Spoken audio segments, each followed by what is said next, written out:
مردود شیطان کے واروں کو جب تک میں اور آپ سمجھیں گے نہیں نا، جب تک دشمن کا اٹیک آپ نہیں سمجھیں گے، آپ ڈیفینڈ نہیں کر سکتے۔ دنیا کا دستور ہے کہ دشمن کے بارے میں معلومات لی جاتی ہے۔ مثال کے طور پہ اگر دو ملکوں کی لڑائی ہے تو یہ معلوم کیا جاتا ہے کہ ان کے پاس کون سے ہتھیار ہیں۔ جب ان کے پاس وہ ہتھیار ہیں تو ہمارے پاس بھی وہ ہونے چاہیے، یا کم از کم ڈیفینس سسٹم ہونا چاہیے۔ اس کے پاس ہوائی جہاز ہیں تو ایئر فورس کا مقابلہ کرتی ہے، نیوی کا مقابلہ کرتی ہے۔ اب قرآن بار بار کہہ رہا ہے اِنَّهُ لَكُمْ عَدُوٌّ مُّبِينٌ، شیطان تمہارا کھلا دشمن ہے۔ یعنی دشمن قرآن ڈکلیئر کر رہا ہے، اللہ کا بھی دشمن ہے، ہمارا بھی دشمن ہے۔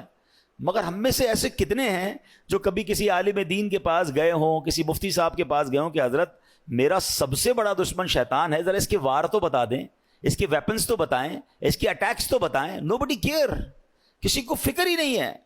اور اس وجہ سے ہم شیطان کے واروں میں آ جاتے ہیں۔ پہلے سمجھیے وہ اتنا خطرناک دشمن ہے، وہ ہمیں دیکھ سکتا ہے، ہم اسے نہیں دیکھ سکتے۔ ہمیں نیند آتی ہے، وہ سوتا نہیں ہے۔ ہم تھکتے ہیں، وہ تھکتا نہیں ہے، ٹھیک ہے؟ اور اس کے بڑے خطرناک وار ہیں، اور ہم بڑے مزے سے سوتے ہیں، ہمیں کوئی فکر ہی نہیں ہوتی۔ ٹرائی ٹو انڈرسٹینڈ، چونکہ وہ مردود ہوا ہے نا اللہ کی بارگاہ سے۔ وہ بھی تو پہلے سے مردود تو نہیں تھا، وہ تو جنت کا خزانچی تھا، فرشتوں کا استاد تھا۔ اب اس کی ڈیزائر یہ ہے، وہ یہ چاہتا ہے کہ اگر میں نے جہنم میں جانا ہے تو میں نے باقی مسلمانوں کو بھی لے کے جانا ہے، تو وہ اپنے وار کر رہا ہوتا ہے۔ اب ذرا اس کے میں آپ کو کیٹیگری بتاتا ہوں کہ وہ مردود کتنا ہے، کتنا شاطر ہے، کتنا مکار ہے، اور وہ چاہتا کیا ہے۔ سب سے پہلے شیطان یہ چاہتا ہے کہ میں کسی طرح مسلمان سے کوئی بڑے بڑے کبیرہ گناہ کرواؤں، شراب پلوا دوں، بدکاری کروا دوں، قتل کروا دوں، کوئی بہت بڑا اس سے گناہ کرواؤں۔ اب جب وہ شیطان دیکھتا ہے نا کہ یار یہ بندہ قتل تو نہیں کرے گا، یہ شراب تو نہیں پیے گا، تو نمازی آدمی ہے، اب وہ کیا کرے گا؟ جب اس نے دیکھا کہ بڑے بڑے گناہ نہیں کر رہا، تو پھر میں اس کی کسی طرح عبادتیں چھڑوا دوں، اس کو نماز چھڑوا دوں، اس کو روزہ چھڑوا دوں۔ اب شیطان دیکھتا ہے نہیں، نماز بھی نہیں چھوڑ رہا ہے، نمازیں بھی پڑھ رہا ہے، روزے بھی رکھ رہا ہے، یہ مایوس نہیں ہوتا۔ پھر کیا کرے گا؟ چلو کم از کم اس کی جماعت چھڑوا دوں، فرض پڑھ رہا ہے نا، جماعت سے نہ پڑھے تاکہ اس کا ثواب کم ہو جائے۔ وہ حضرت امیر معاویہ والا واقعہ یاد ہوگا آپ میں سے کسی نے سنا ہو کہ ایک بار حضرت امیر معاویہ رضی اللہ عنہ فجر کا وقت تھا، آرام کر رہے تھے، آپ کو آواز آئی کہ حضرت اٹھ جائیے، تو آپ بیدار ہوئے تو آپ نے دیکھا رائٹ لیفٹ کوئی بندہ ہی نظر نہیں آ رہا۔ آپ نے کہا کون ہے جس نے مجھے اٹھایا؟ شیطان۔ تو کیا کبھی شیطان بھی نماز کے لیے اٹھاتا ہے؟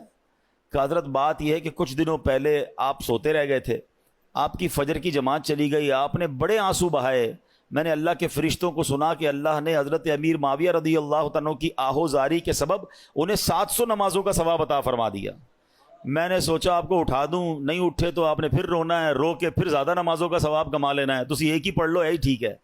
تو آپ اس کی مکاری سمجھیں کہ وہ زیادہ ثواب نہ مل جائے مجھے، آپ کو وہ ہماری جماعت چھڑوا دے گا۔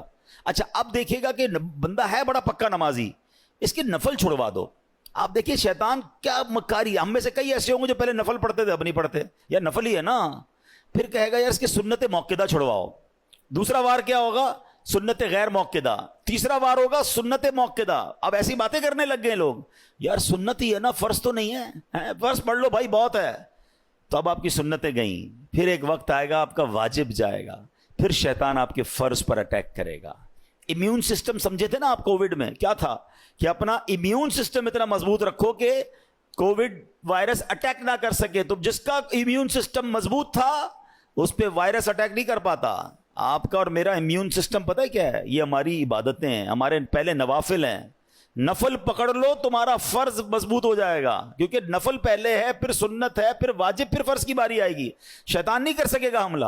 ہم نے نفل چھوڑ دیے، سنتیں چھوڑ دیں، واجبات چھوڑ دی، اب فرض پر اٹیک ہوتا ہے۔ اچھا پھر یہ مردود کیا کرتا ہے؟ دیکھتا ہے نہ یہ نمازیں چھوڑ رہا ہے، نہ یہ روزے چھوڑ رہا ہے، اچھا یہ صدقے بھی نہیں چھوڑ رہا۔ صدقے پتہ کیسے چھوڑواتا ہے؟ دل میں خوف ڈالتا ہے، یار زکوٰۃ دو گے تو پیسے کم ہو جائیں گے، زکوٰۃ کے علاوہ دینے کی کیا ضرورت ہے؟ زکوٰۃ دے دی بڑی بات ہے بھائی، اب کیا صدقہ دینا، اتنا مہنگا جانور قربانی کی کرنے کی کیا ضرورت ہے؟ سمجھیں اس کے واروں کو۔